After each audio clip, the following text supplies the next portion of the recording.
انتہائی قابل قدر بزرگوں اور بھائیوں،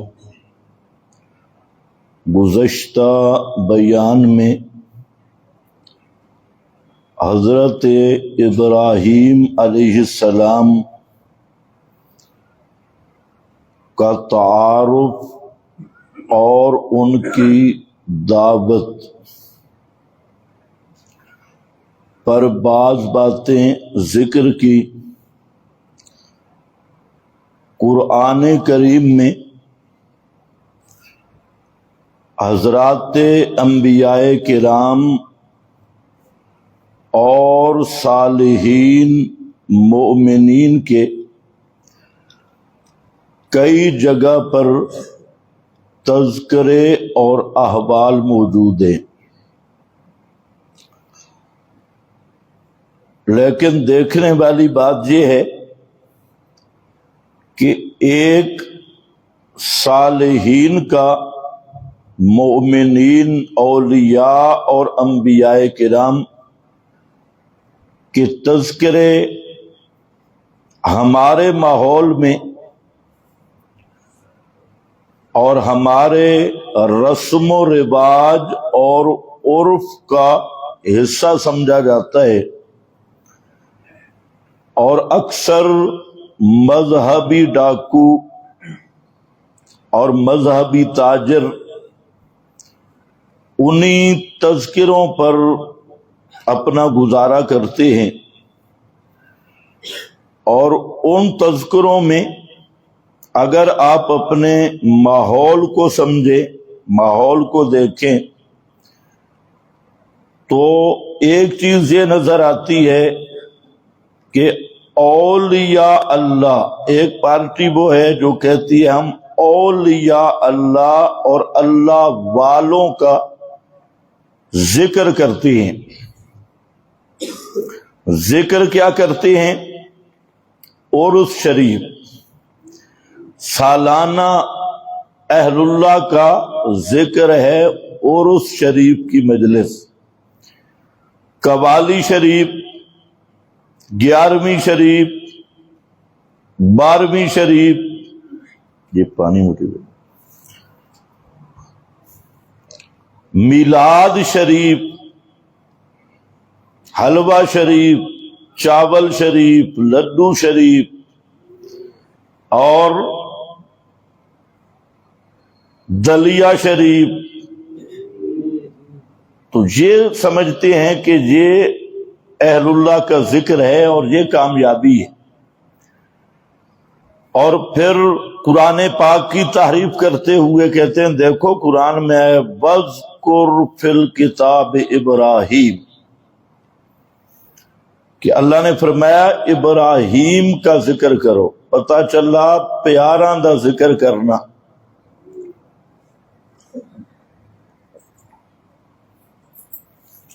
اور پیاروں کے ذکر کا مقصد اپنی جیب بھرنا، مختلف ناموں پر، مختلف عنوانوں پر۔ اسی طرح اس کو انہوں نے محبت کا معیار مقرر کیا۔ پھر ایک وہ طبقہ ہے جس نے ذکر اہل بیت، اس کا نام رکھا ہے مذہب کا شناختی کارڈ اور امتیاز، کہ ہم کون ہیں جی؟ ذکر اہل بیت کرتی ہیں۔ اور ذکر اہل بیت کیا ہوتا ہے؟ صحابہ کرام پہ تبرہ اور بکواس بازی، تو اہل بیت کا ذکر نہیں ہوتا، عنوان ذکر اہل بیت ہے، اور مقصد اندر کی مجوسیت اور یہودیت کی اشاعت ہے، اندر کی گندگی، اور اس کا نام انہوں نے رکھا ہے حب اور ذکر اہل بیت۔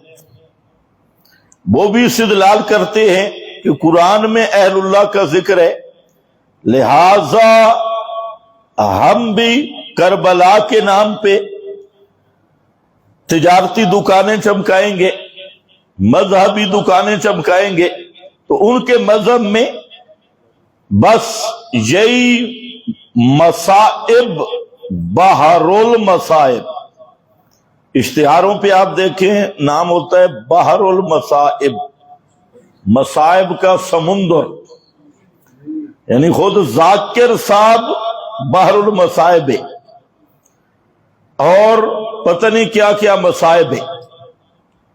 ایک ذکر کا یہ عنوان ہے، اور پھر اس میں محبت اور بغض کے معیار مقرر کیے گئے۔ مثلا اہل بیت کے ساتھ محبت کا یہ معیار مقرر کیا گیا کہ جب تک اصحاب رسول پہ تبرہ نہیں کریں گے اور بکواس بازی نہیں کریں گے تو محبت اہل بیت کا حق ادا نہیں ہوگا۔ تو محبت اہل بیت کا معیار عجمی معیار بلکہ فارسی معیار، مجوسی معیار یہ قائم رکھا گیا کہ اہل بیت سے محبت تب ہوگی کہ ابو بکر صدیق کو بھونکا جائے، فاروق اعظم کو بھونکا جائے، حضرت عثمان پہ تبرہ کیا جائے، حضرت معاویہ، عمر ابن عاص، ابو موسیٰ اشعری، حضرت مغیرہ بن شعبہ جو کنفرم جزمن جنتی صحابہ ہیں، اور اہل سنت کا مذہب یہ ہے کہ ہر نبی کا، ہر پیغمبر کریم کا ہر صحابی جزمن یقیناً پکی بات، کنفرم بات ہے کہ وہ جنتی ہے۔ اور اگر کوئی اس مسئلے میں شک کرتا ہے تو وہ پکا جہنمی ہے۔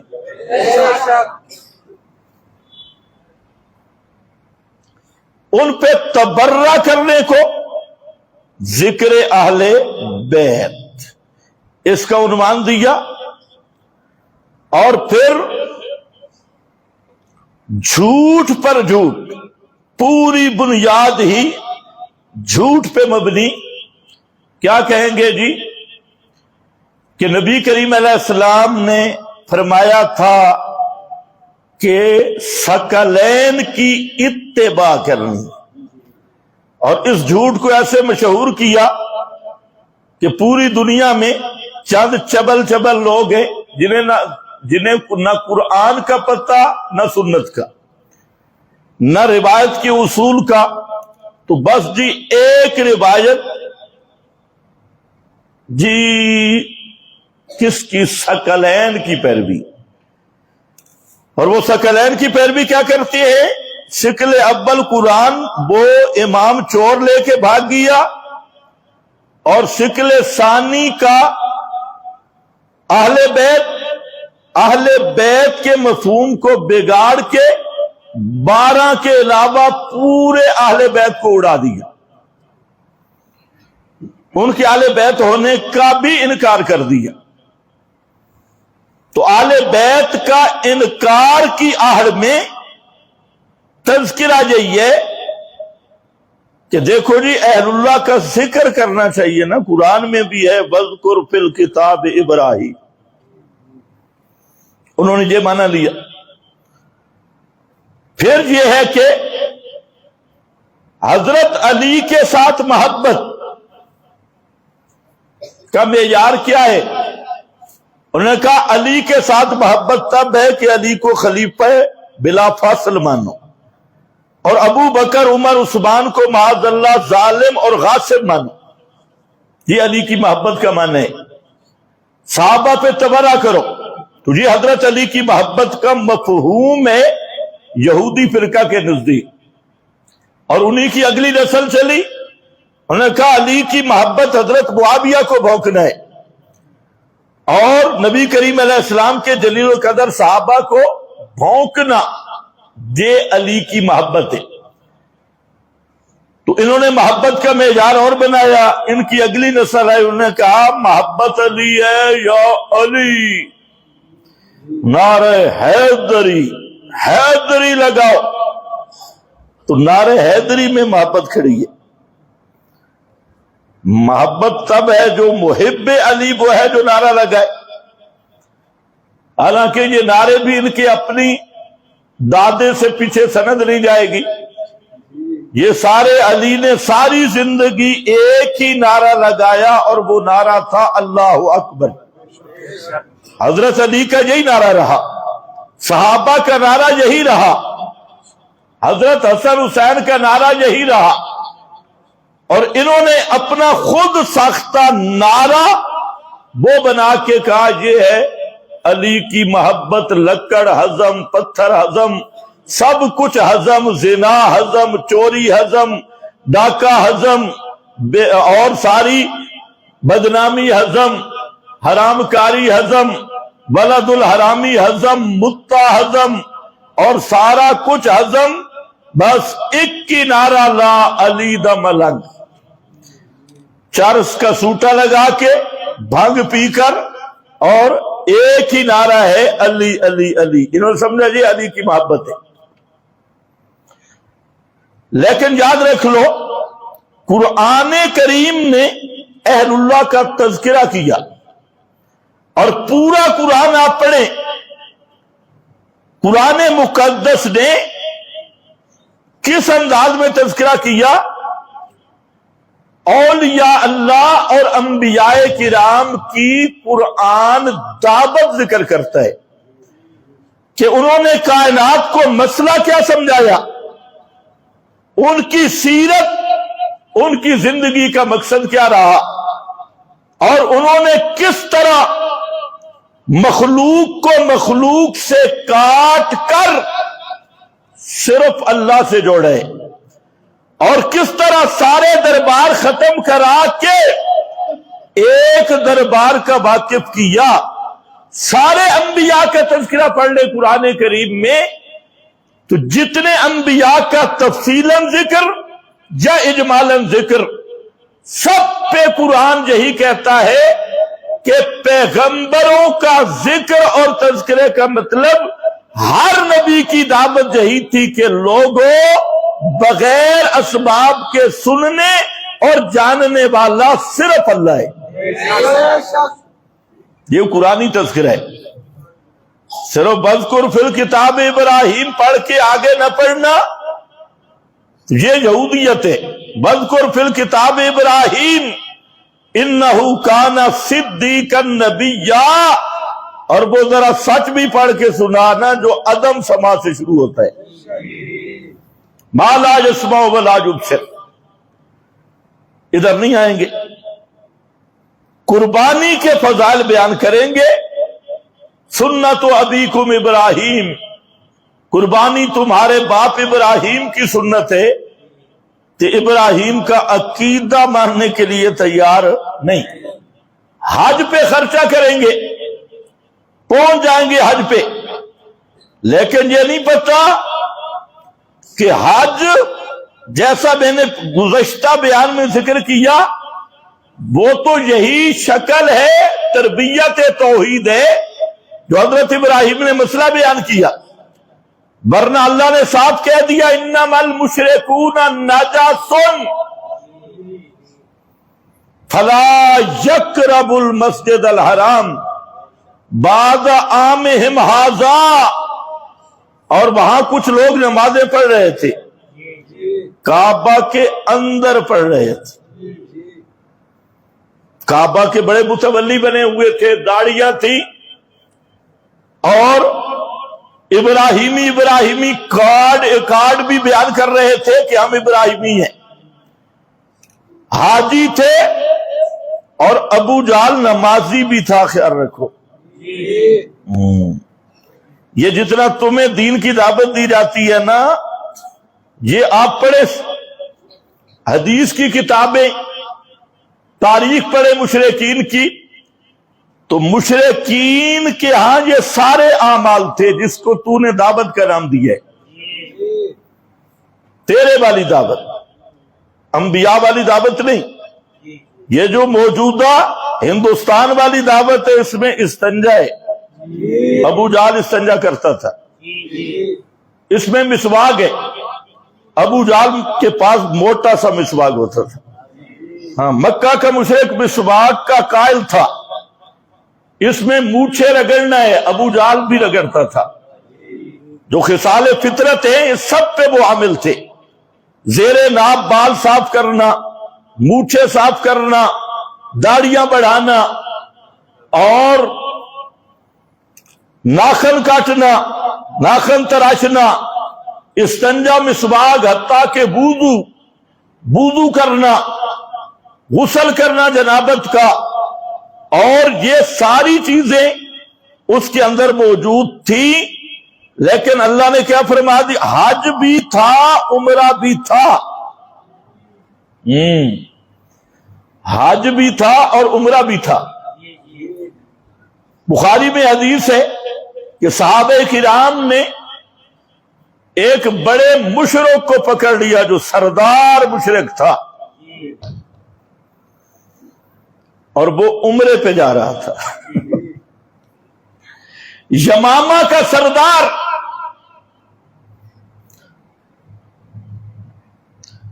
عمرے پہ جا رہا تھا، اور ابو جہل کی حج تو مشہور ہے.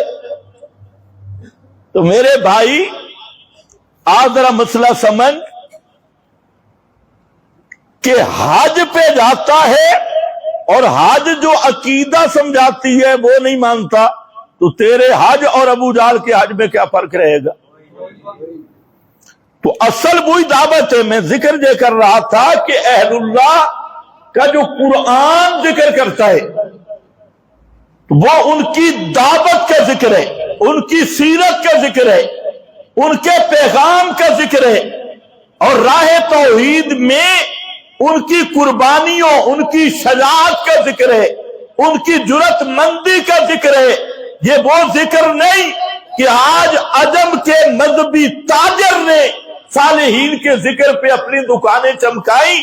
قرآن مقدس پڑھ اور دیکھ، ایک ایک اللہ والا وہ اللہ کی توحید کی خاطر ساری قربانیاں دے رہا ہے، اور پوری زندگی لگا کے کھپا کے زندگی قربان کر کے اسی کو وہ اپنی کامیابی سمجھ رہا ہے. تو صرف رسمیں ادا کرنے سے، بکرا ذبح کرنے سے اللہ راضی نہیں ہوگا. بکرا نہیں، بالکل کٹا، اس سے بھی کوئی بڑا جانور ذبح کر. حج کا چکر لگانے سے، کعبے کے طواف سے اللہ راضی نہیں ہوگا جب تک حج کی روح موجود نہیں، جب تک قربانی کی روح موجود نہیں. قربانی کی روح وہ اللہ کی توحید کا عقیدہ ہے، اور حج کی روح بھی وہ اللہ کی توحید کا عقیدہ ہے.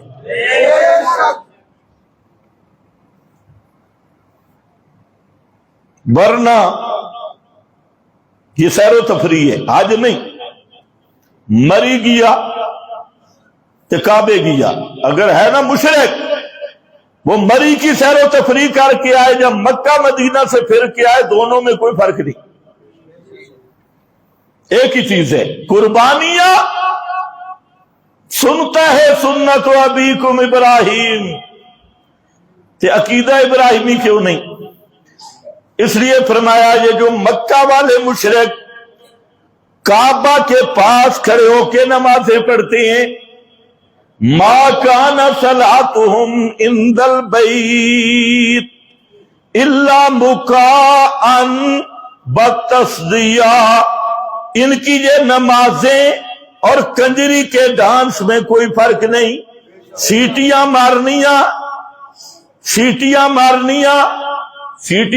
وہی ڈانس میں ہوتی ہیں. سیٹیاں اور تالیاں بجانا، اس کا ایک معنی یہی ہے کہ مشرک جو نماز پڑھے اور کعبہ کے اندر جا کے پڑھے، اس کی نماز اور کنجری طوائف کی ڈانس میں کوئی فرق نہیں. مشکل مسئلہ ہے. تم بھی مروب ہو جاتے ہیں، اتنی بڑی داڑھی، بزرگ حاجی صاحب، توبہ توبہ، کنجری کی ڈانس. ہاں مشرک ہے تو اس سے بھی بدتر ہے. یہ قرآن ہے، فَوَيْلٌ لِلْمُصَلِّينَ بہت بڑی بربادی ہے، تھوڑی بہت بھی نہیں. فویلن بہت بڑی بربادی ہے کس کے لیے؟ للمصلین،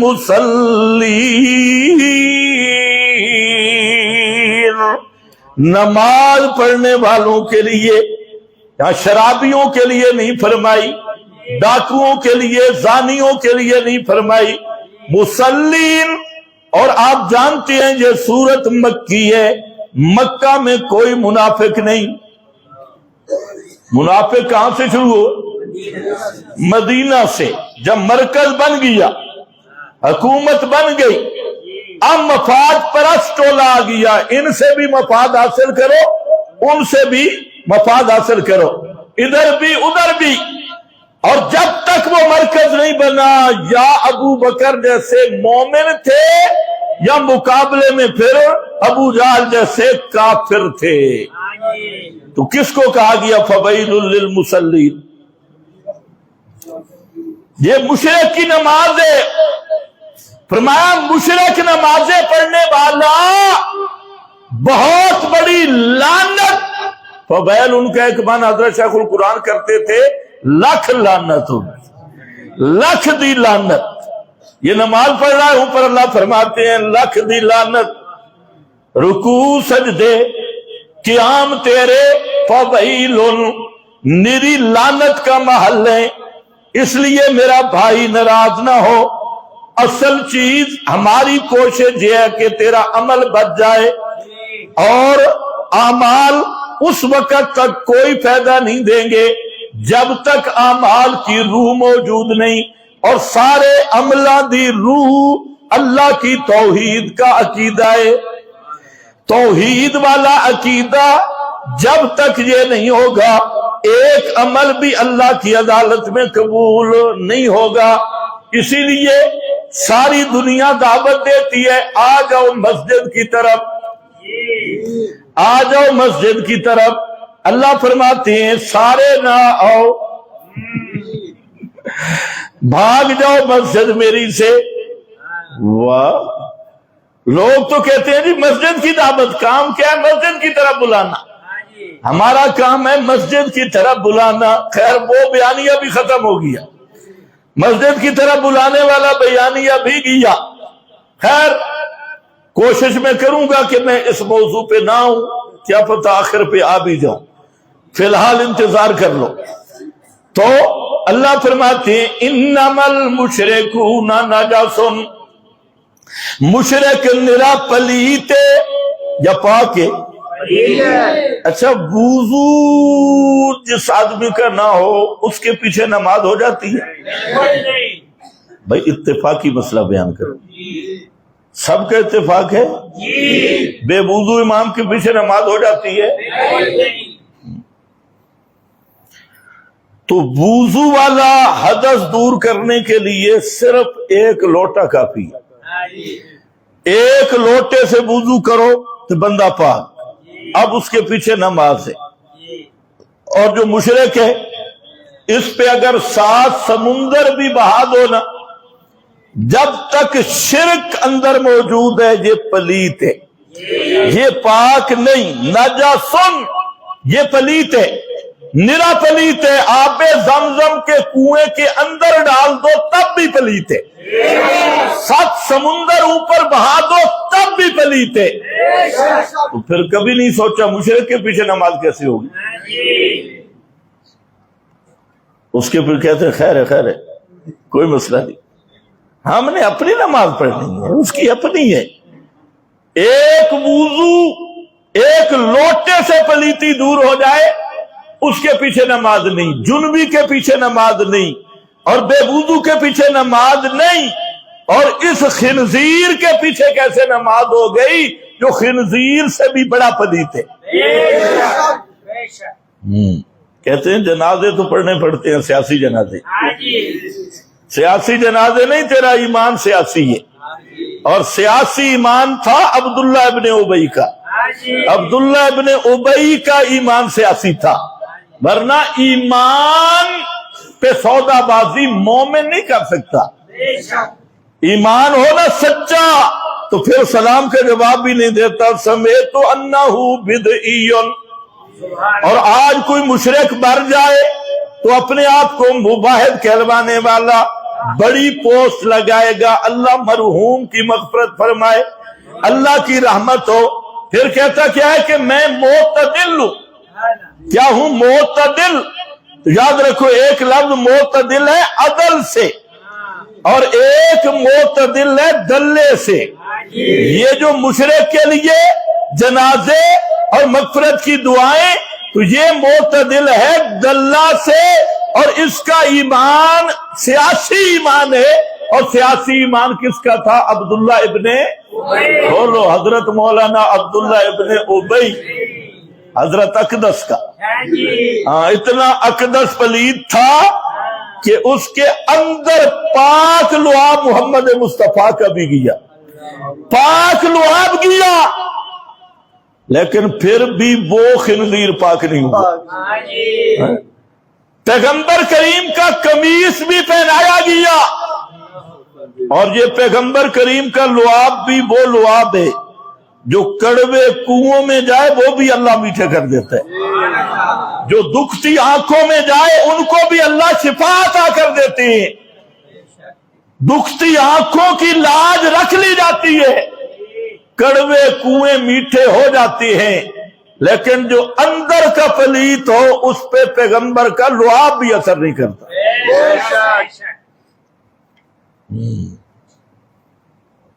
اچھا خیر, آ جاؤ کہیں قربانی والے موضوع سے ہٹ نہ جائے.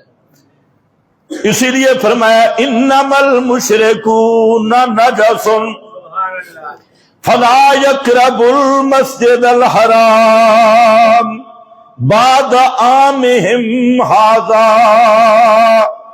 کبھی کبھی میں صاحب کو بڑا سوچتا ہوں کہ وہاں پر کیسے اعلان ہو رہا ہے. یہی تو متولی کعبہ تھے, یہی تو کعبہ کی تعمیر کرنے والے ہیں, اور آج اعلان ہو رہا ہے خبردار کوئی مشرک حرم کے قریب بھی نہ آئے, مسجد حرام کے قریب بھی نہ آئے. فلا یقربو. اور یہ اعلان کون کر رہے ہیں؟ حضرت علی رضی اللہ تعالی عنہ, اور فرماتے ہیں لا یحج مشرک بعد ھذا العام. لا یحج مشرک. او لوگو, اللہ کے محبوب نے حضرت علی المرتضیٰ کو بھیجا کہ کیا علی ہر جگہ پہ اعلان کر. ایک تو اس لیے بھی جا کہ امیر ابو بکر صدیق ہے, حضرت ابو بکر صدیق امیر حج ہیں, اور حضرت علی مامور ہیں. پیغمبر کریم امارت صدیق میں علی کو بھیج کے بتا دیا کہ خلیفہ بلا فصل ابو بکر ہوگا, اور اس کا وزیر حضرت علی ہوں گے. اعلان کیا کر رہے ہیں کہ او مشرکو, آج کے بعد کوئی حج کرنے نہ آئے. یہ آخری سال ہے, پابندی لگ گئی, اور اسی لیے پھر یہاں تک اکتفا نہیں کیا. حج کا ذرا وہ نغمہ دیکھیں, وظیفہ دیکھیں. احرام حج کا لباس پہنتے ہی کون سا وظیفہ پڑھنا ہے؟ حج کا لباس نیت کر رہا ہے, نیت کے ساتھ نیت دل میں ہے, اس کا اظہار زبان پہ کرنا ہے. اور کیسے اظہار کرنا ہے؟ یا رسول اللہ لبیک یا رسول اللہ. حج کا وظیفہ کیا ہے؟ لبیک اللہم لبیک لا شریک لک لا شریک لک ان الحمد والملک والنعمہ. تین چیزیں ملا دی. ان الحمد, اللہ میرا عقیدہ یہ ہے کہ حمدہ, یہاں حمد سے مراد کیا ہے؟ الوہیت اور کارسازی کی صفات.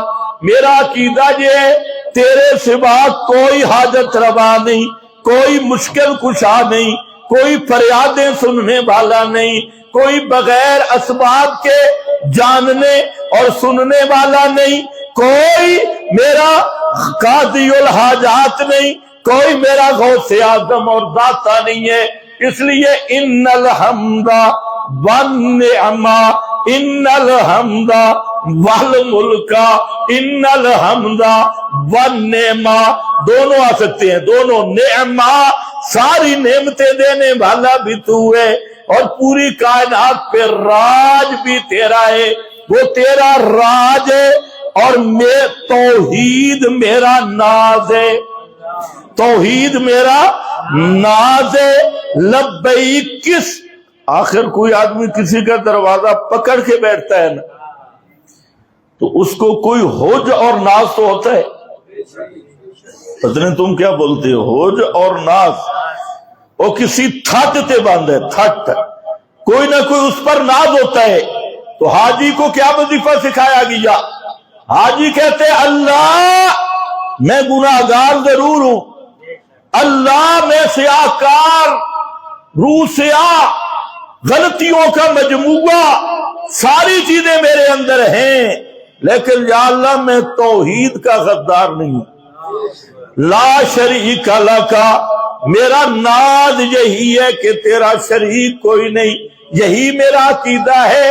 فرمایا یہی وظیفہ پر، یہی عقیدہ رکھ، اسی عقیدے پہ حاجی چل، اسی پہ چلتا، اسی عقیدے پہ آ جا، اور اسی عقیدے پہ طواف کر، اسی عقیدے پہ عرفات میں آ، اسی عقیدے پہ عرفات کے اندر بیٹھ کے وہاں پہ بھی مجھے اس طرح پکار جس طرح پہلے پکارنے والے پکارتے رہے۔ عرفات کا میدان ہے، حاجی صاحب بیٹھے ہے، اور بالکل سب کا لباس بھی ایک جیسا ہے، اور لباس جو احرام ہوتا ہے وہ احرام کفن کی مثال ہے، بالکل کفن جیسا لباس پہنا ہوا ہے۔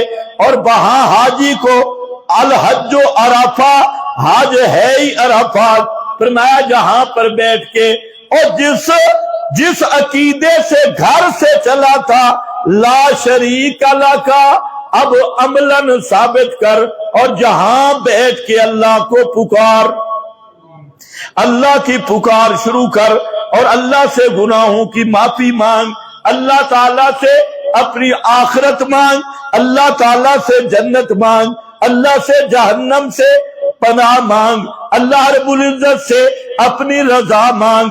اور یہ سارا یہ حاجی میدان عرفات میں بیٹھا ہے، وہاں پر اللہ ہی کو پکار رہا ہے، اور پھر وہاں اللہ نے میدان عرفات اور مزدلفے کا مقام رکھا۔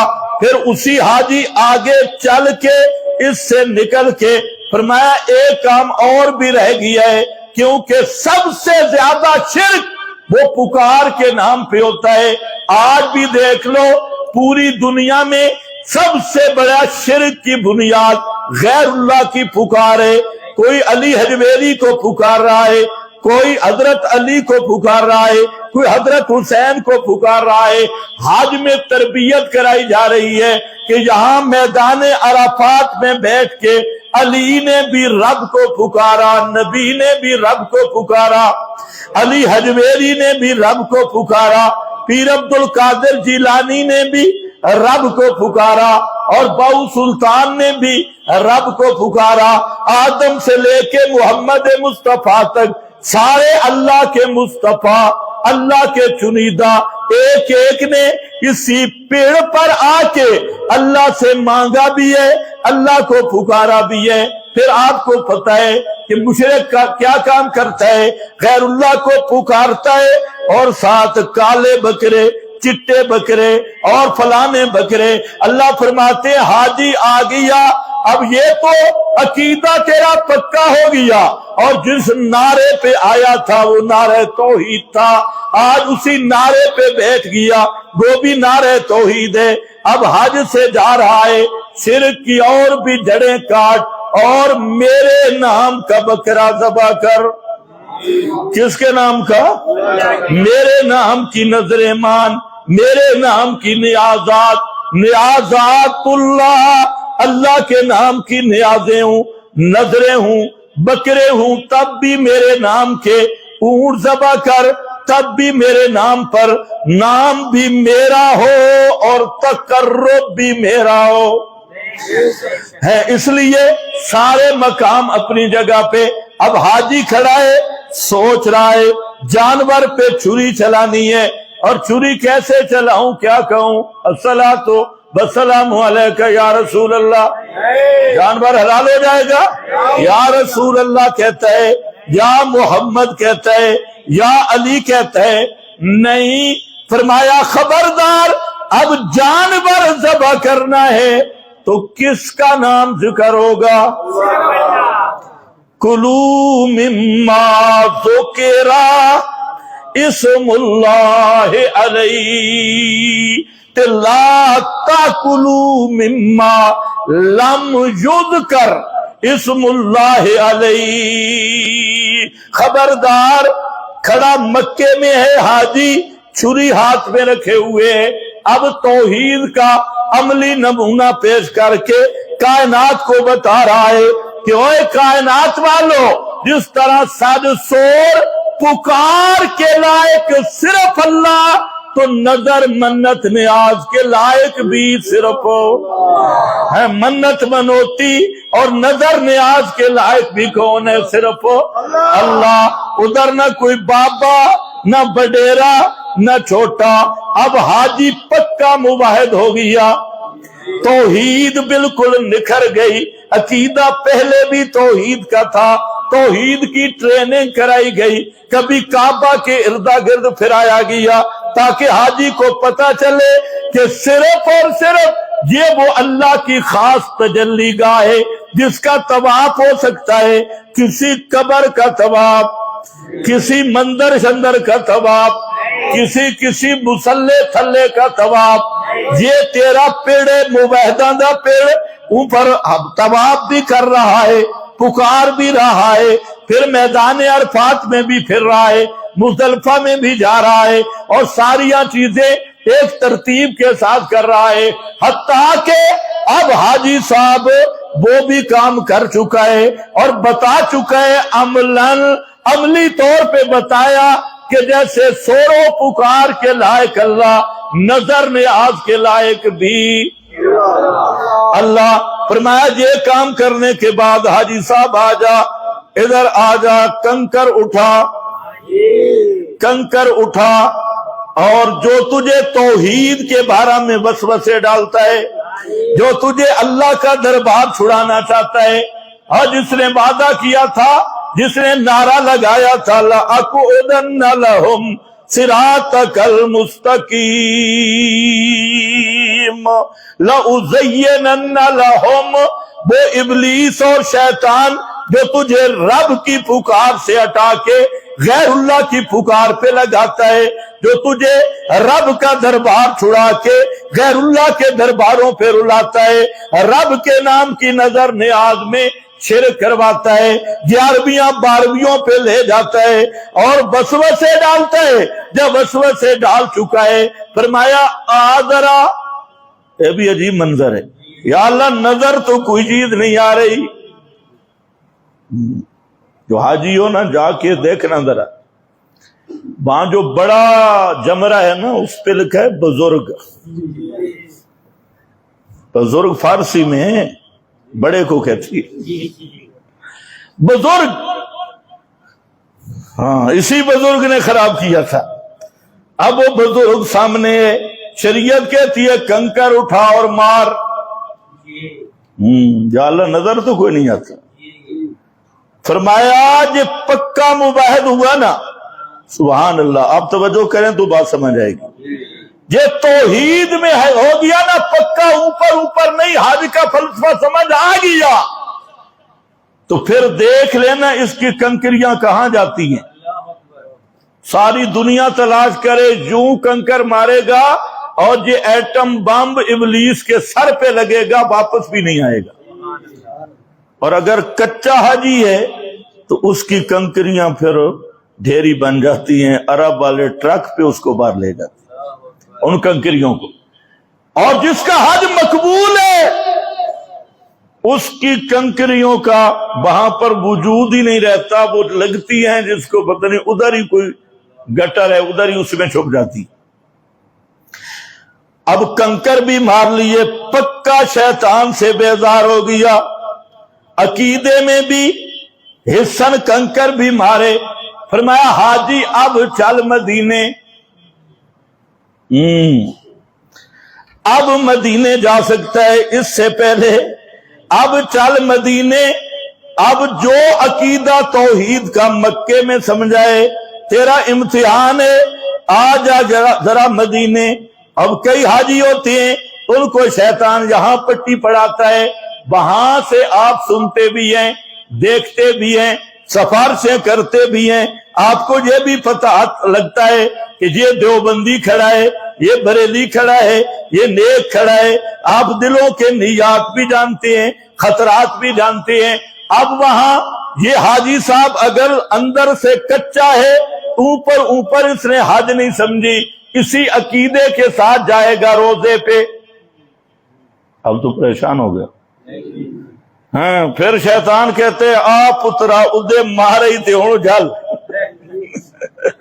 ادھر حج بھی گیا، سب کچھ گوا کے آیا، اور اگر توحید والا مسئلہ سمجھ کے گیا ہے تو روزہ اقدس پہ بھی جا کے اس کا عقیدہ ہوتا ہے لا شریک لکا، اللہ محمد مصطفیٰ یہ ساری کائنات سے افضل ہیں، ساری کائنات کے امام ہیں، ان کی عظمتیں، ان کی قدریں پوری کائنات سے بلند ہیں، ان کی مبارک قبر، منور قبر، یہ سید القبور ہے، ساری روئے زمین پہ جتنی قبریں ہیں سب سے افضل قبر ہے، آپ کا پاک وجود سب وجودوں سے افضل ہے، اور اللہ کے بعد اس کائنات میں افضل الخلق علی الاطلاق محمد کریم صلی اللہ علیہ وسلم، جن کی اتنی اونچی شان نہ فرشتوں کے خیال میں نہ جبریل کے تخیل کی پرواز میں،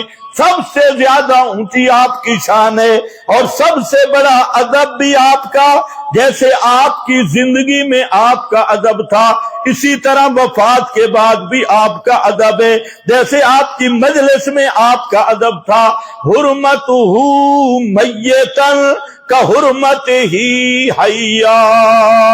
آج پیغمبر کریم کی قبر کا وہی ادب ہے، لیکن وہاں پہ بھی حاجی جب پہنچتا ہے تو پھر درود کیسے پڑھتا ہے؟ کہتے ہیں اللہم، پڑھو آتا ہے اللہم صلی علی محمد، مطلب کیا ہے؟ اللہ کے محبوب ساری کائنات سے عظمتوں میں بلند ہیں، پر اللہ کے محبوب بھی الہ نہیں، محمد مصطفیٰ بھی الہ کون ہے؟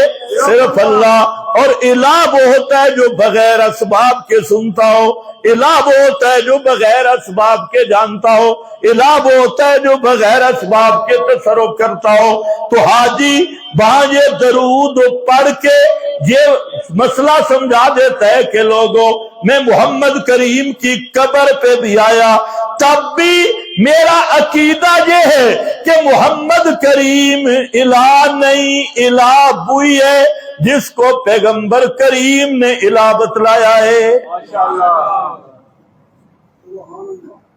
جو ہے نا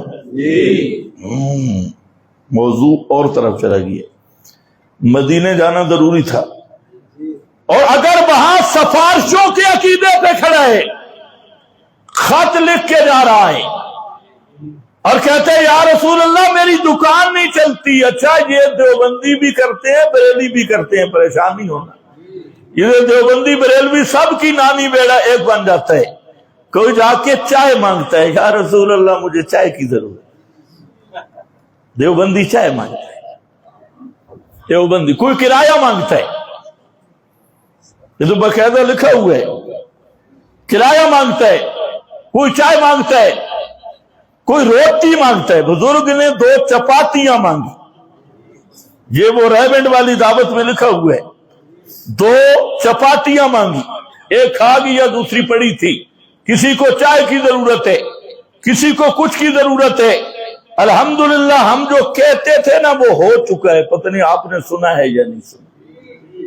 یہ جو مانسہرے میں اجتماع ہوا اور اس میں عالمی خطیب کے ساتھ جو حشر ہوا، اور پھر عالمی خطیب نے جو آگے سے جواب دیا، ماشاءاللہ اس نے صاف کہہ دیا جیسے ابو جہل پہ عذاب آیا تھا تم پہ بھی آنے والا ہے. مطلب عقیدہ وہی ہے، اور تم بھی اللہ کی گرفت سے بچ سکتے نہیں. اور اس نے صاحب کہا ریونڈ والو تم منافق ہو، تم ظالم ہو. کس نے کہا ہے؟ اچھا ہم تمہیں بتائیں تمہاری غلطیاں تو پوری دنیا میں ہمیں بدنام کرو. اور وہ طارق جمیل اب کہہ رہا ہے ریونڈ والو تم منافق ہو، تم ظالم ہو. اور اس کا بیٹا کہہ رہا ہے کہ یہ اللہ رسول کی طرف دعوت نہیں دے رہے، اپنی طرف دعوت دے رہے. یہ وہ دعوت تبلیغ نہیں. اب یہ طارق جمیل صاحب جو 50 سال ان کے ساتھ رہا، اب اس پہ منکشف ہوا کہ یہ نبیوں والی دعوت نہیں، یہ منافقوں والی دعوت ہے، یہ ظالموں والی دعوت ہے. یہ کون کہہ رہا ہے؟ مولانا، بولو بولو بولو، مولانا طارق جمیل. اور آگے سے وہ کیا فرما رہے ہیں؟ وہ فرما رہے ہیں کہ طارق جمیل ہماری ترتیب پہ نہیں چلتا. ہماری ترتیب پہ چلنا ضروری ہے. اور جب تک یہ ہماری ترتیب، اور ترتیب کیا کہ یہ عمران خان کا نام لیتا ہے، پی ٹی آئی کا نام لیتا ہے، ہماری ترتیب پہ ہٹ گیا اس لیے ہم نے فارغ کیا. اور مولانا فرما رہے ہیں کہ تمہیں تو گھر سے باہر جانتے ہی کوئی نہیں تھا، تمہاری جماعت کو تو پوری دنیا میں میری وجہ سے تارو ملا ہے، اور آج تم مجھے آنکھیں دکھاتے ہو. میں نے کہا یہ کام ہونا تھا. جہاں یاری ہو نا 2 نمبری پہ تو آخر نفرت اس کا نتیجہ ہوتی ہے. یہ یاریاں 2 نمبری پہ مبنی تھی. اور ریبنڈ والوں کو اس وقت احساس نہیں ہوا جب یہی عالمی مبلغ کٹر یہودی رافضی ان کے امام باڑے میں بیٹھ کے بک بک کرتا ہے کہ جو سب صحابہ کو کافر کہے ہم اسے کافر نہیں کہیں گے، یہی عالمی مبلغ تھا. اس پہ انہیں کوئی درد نہیں ہوا کہ جو آدمی سب صحابہ کو کافر کہے ہم اسے کافر نہیں کہیں گے. اور یہ وہی عالمی مبلغ جو طاہر القادری جیسے ابلیس کی تعریفیں کرتا ہے، اور اللہ نے طاہر القادری سے وہ کام لیا جو آج تک پوری جماعت نہیں کر سکی. تب ریبن میں تکلیف نہیں ہوئی، اور یہی درباروں پہ جا کے عرس پہ کھڑے ہو کے اور درباروں کو غسل دے کے اور پھر اوپر اعلان کرتے یہ ہے نبی، ہے غیب بتلانے والے، ہے غیب بتلانے والے. یہ قرآن پاک کی تحریف کر کے تب ریبن میں تکلیف نہیں ہوئی، اور سارے رافضیوں کو گلے لگایا. ریبن میں تکلیف نہیں.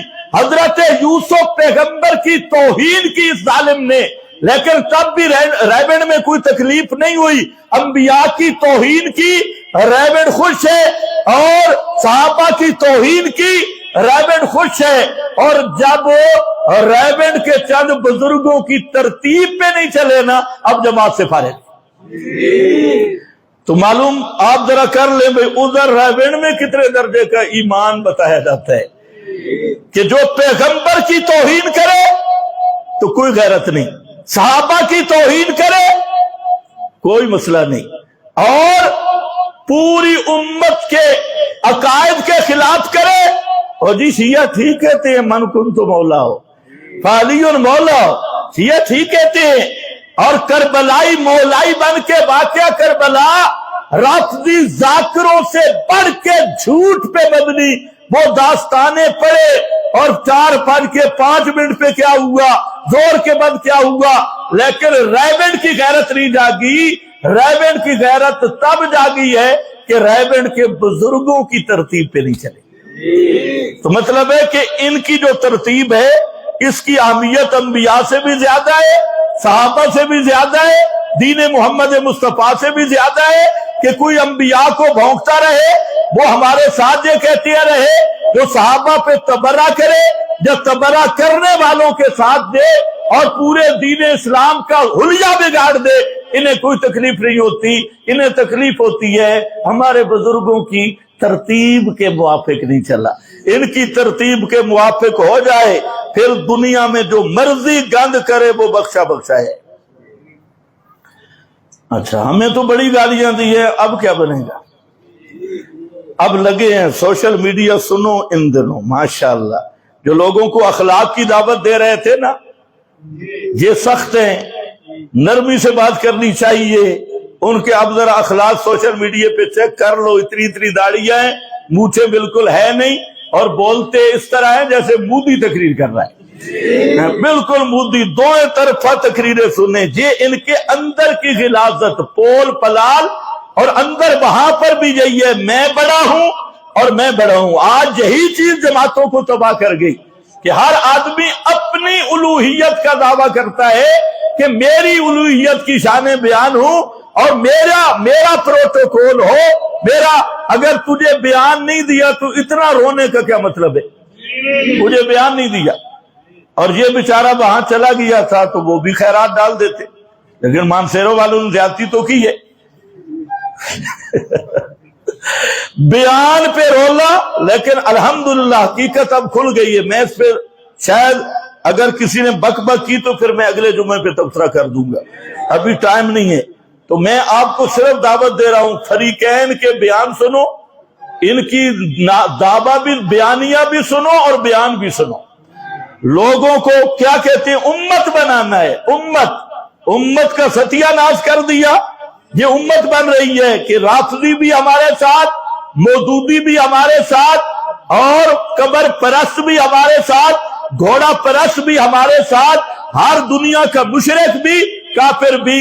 کیا کرنا ہے جی؟ امت بنانی ہے۔ یہ امت نہیں بنے گی، یہ کوڑا کرکٹ کا ڈھیر بنے گا، یہ کوئی گٹر کا سامان بنے گا۔ امت بنتی ہے ایک ہی چیز پر۔ صحابہ سے پوچھا گیا تم کیوں آئے ہو، ہمارے پاس کیوں آئے ہو؟ عیسائی پوچھنے والے، کیوں آئے ہو؟ نے کہا کیوں آئے؟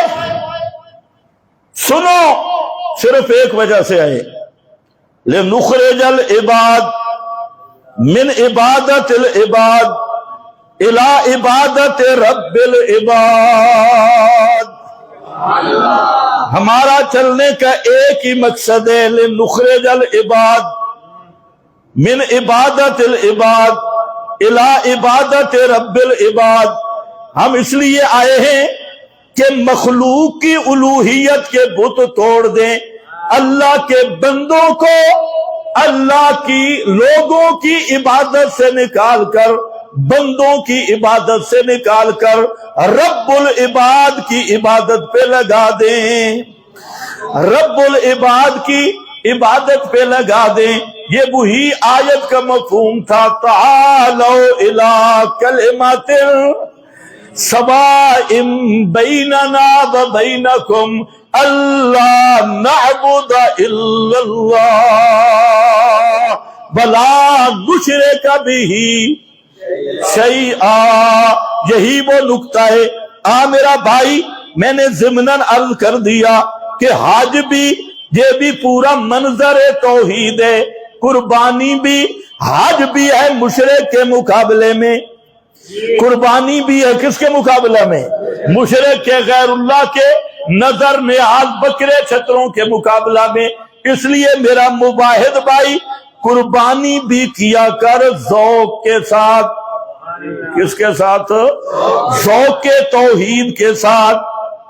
یہ نہ مسئلہ پوچھا کر کہ فلانا عیب ہے، فلانا عیب ہے، فلانا عیب۔ بے عیب جانور ذبح کرنا، تو ایسا جانور ذبح کرتا کیوں ہے کہ مفتی سے فتویٰ پوچھنا پڑتا ہے؟ مفتی سے جانور وہ ذبح کرنا تیرے دل والا مفتی خوش ہو جائے، اندر جو توحید والا مفتی کھڑا نا، جتنے تیرا ہاتھ ٹھنڈا ہو گئے، وہ جانور ذبح کر، اور کھول کے قربانی کر، اور یہ نیت رکھ کے کر کہ ساری دنیا کے مشرک وہ غیر اللہ کے نام پہ بکرا ذبح کرتے ہیں، غیر اللہ کے نام کی نظر میں یاد دیتے ہیں۔ میں کٹر توحیدی ہوں، میں یہ ثابت کروں گا کہ توحید کیا کہتی ہے کہ کس کے نام پہ خون بہانا چاہیے؟ صرف اللہ کے نام پہ۔ پکے رہو گے؟ لیکن پھر مسئلہ بن جاتا ہے، قربانی کا گوشت مشرک کو نہیں دینا چاہیے، ادھر تم ڈھیلے پڑ جاتے۔ قربانی کا جو گوشت ہے نا، خدا کے لیے مشرکوں کو نہ دو۔ یہ گوشت کیا ہوتا ہے؟ یہ ہے اللہ کی طرف سے ضیافت۔ آپ نے کیا سمجھا ہوا ہے، کیا پڑھا ہوا ہے کہ عید الفطر جو تھا، عید الفطر میں نبی کریم علیہ السلام جب عید کی طرف جاتے تو کچھ نہ کچھ چیز کھا کے جاتے تھے۔ اب بھی مستحب یہی ہے کہ عید الفطر کی طرف جاؤ چاہے کھجور ہی کھا لو، تمہارے ہاں تو کھجوریں بھی نہ ہوں تو ٹافیاں ہی کھا لو، کچھ نہ کچھ کھا لو، کوئی چیز کھا لو۔ لیکن قربانی والی عید جو ہے تو افتتاح کرنا مستحب ہے قربانی والے گوشت سے، پہلے کوئی چیز نہیں کھانی، بہتر یہی ہے، مستحب عمل یہی ہے۔ ہاں اگر کوئی شوگر کا مریض ہو تو خیر ہے، اور بھی کوئی مسئلہ ہو تو خیر ہے، بہرحال بہتر یہی ہے کہ کون سا گوشت کھانا ہے؟ قربانی والا۔ اچھا، قربانی والا گوشت کیوں کھانا ہے؟ اس لیے یاد رکھو، قربانی تو ہے عراق کا تو دم، جب اللہ کے نام پہ چھری چل گئی نا، قربانی ہو گئی۔ اب رہ گیا گوشت، تو یہ چونکہ اللہ کے نام کا جانور ہے تو اب اس گوشت کے تم مالک نہیں ہو۔ گوشت براہ راست کس کی ملک ہے؟ ویسے تو اللہ کی ہے، لیکن ظاہری ملک تمہاری ہوتی ہے، اب ظاہری بھی نہیں ہے، اب اللہ کی ملک میں چلا گیا۔ اب تم مہمان ہو اور اللہ میزبان ہے۔ اب یہ اللہ کی طرف سے موحدین کی ضیافت ہے، قربانی کا گوشت یاد رکھ لو۔ اور یہی وجہ ہے، آپ نے دیکھا ہوگا، ہم نے بھی دیکھا ہے، بہت سارے آدمی ہوتے ہیں کہ ان کو عام گوشت ان کی طبیعت کے موافق نہیں ہوتا، لیکن قربانی والا گوشت مشہور ہے، آدھا کچھ نہیں۔ کیوں نہیں آتا؟ کیوں نہیں کچھ آدھا کیوں نہیں کہتا؟ اس لیے کہ یہ اللہ کی طرف سے ضیافت ہے، مہمان نوازی ہے، تم مہمان وہ میزبان۔ اس لیے فرمایا اب روزہ نہیں رکھنا، روزہ شوزہ نہیں رکھنا، عید الفطر پہ بھی روزہ نہیں رکھنا، تاکہ فرق ہو عید اور روزے کا۔ اور جہاں روزہ اس لیے نہیں رکھنا کہ اللہ کے مہمان ہو، فرمایا یہ دن ہے اکل و شرب کے، کھانے پینے کے اور گھر والوں کے ساتھ رہنے کے، یہ وہ دن ہے اکل و شرب والے۔ تو جہاں آپ مہمان اللہ میزبان، مشرک کو دینا چاہیے نہیں، مشرک اس پہ حق ہے نہیں کہ جو گوشت مباحد کے لیے اللہ کی طرف سے کیا ہے؟ ضیافت ہے، اور مشرک اور نرا پلیت، نرا سور اور خنزیر، وہ کیا لے گا قربانی والا گوشت؟ وہ جائے بابے والی کا، ہاں، جس کے بارے میں اللہ نے فرمایا وَمَا أُحِلَّ بِهِ لِغَيْرِ اللَّهِ۔ اب ذرا سمجھنا ہے، جوڑ سمجھنا ہے، قربانی والا گوشت یہ طیب بھی ہے اور ضیافت اللہ بھی ہے، اور غیر اللہ کے نام اور تقرب کا بکرا چھترا اور ذبح کیا ہوا وہ خنزیر سے بھی بدتر ہے، اس سے بھی زیادہ پلیت ہے۔ تو اب الطیبات للطیبین، ہاں، قربانی والا گوشت بھی طیب تے مباحد بھی طیب، اس لیے مباحد کی ضیافت کر، غریب مباحدوں میں تقسیم کر، جو قربانی نہیں۔ ایک تو ویسے مباحد بہانے خور ہوتے ہیں نا، ان کو بھی لگاؤ بھائی، اللہ نے جب طاقت دی ہے تو کیوں قربانی نہیں کرتے؟ پیغمبر کریم نے فرمایا جو تمہیں قربانی نہ کرے ہمارے عیدگاہ کے قریب نہ آئے، اور ہو مباحد، ہر کام کے لیے تمہارے پاس پیسے نکل آتی ہیں، اور قربانی والے دن گٹو لے کے پھرتے ادھر ادھر، اور کوئی پرواہ نہیں ہوتی، گٹو اور بوریاں پھر رہی ہے، کسی مشرک کی ذبیحہ ہو اس کو بھی لے لیتے ہیں، کوئی رافضی کی ذبیحہ ہو اس کو بھی لے لیتے ہیں، اور ہر ایک کو بھائی منہ بنا کے کیوں؟ ایک تو دنیا میں تیری سزا یہ ہے کہ تیرا چہرہ بگڑ گیا ہے، اس لیے خوشی کے ساتھ قربانی کرو، حلال پیسے کے ساتھ قربانی کرو، اور جتنی مشرک کے خلاف ضد ہوگی قربانی اتنی زیادہ قبول ہوگی۔ ذہن میں رکھ کے کرو کہ اللہ مشرک غیروں کے نام پہ دیتے ہیں، ہم تیرے نام پہ دے رہے ہیں۔ ہم سمجھتے ہیں کہ جانور کو پیدا کرنے والا بھی تو اور تیری ہی ذات ہے جس کے نام پہ جانور کا گلا کٹ سکتا ہے، اور جب موقع آیا تو میں بھی گلا کٹا دوں گا تیرے نام پہ، میں بھی گلا کٹاؤں گا تیرے، یہ تو جانور دے رہا ہوں، اور موقع آیا تو میں خود بھی کٹ جاؤں گا تیرے نام پہ، کیونکہ یہ جان تیری ہی دی ہوئی ہے، یہ جان بھی تیری دی ہوئی ہے، یہ جان بھی تیری دی ہوئی ہے۔ یہ دونوں جانیں اگر جائیں گی تو کس کے نام پہ؟ یہ وہ عزم ہے، اور یہ جہاد کی یاد بھی ہے، یہ توحید کی تصویر بھی ہے، تربیت بھی ہے۔ اس لیے تمام مباحث ساتھیوں سے گزارش ہے کہ وہ حتی الامکان کوشش کریں، سب قربانی کریں، خوشی کے ساتھ کریں اور شرح صدر کے ساتھ کریں۔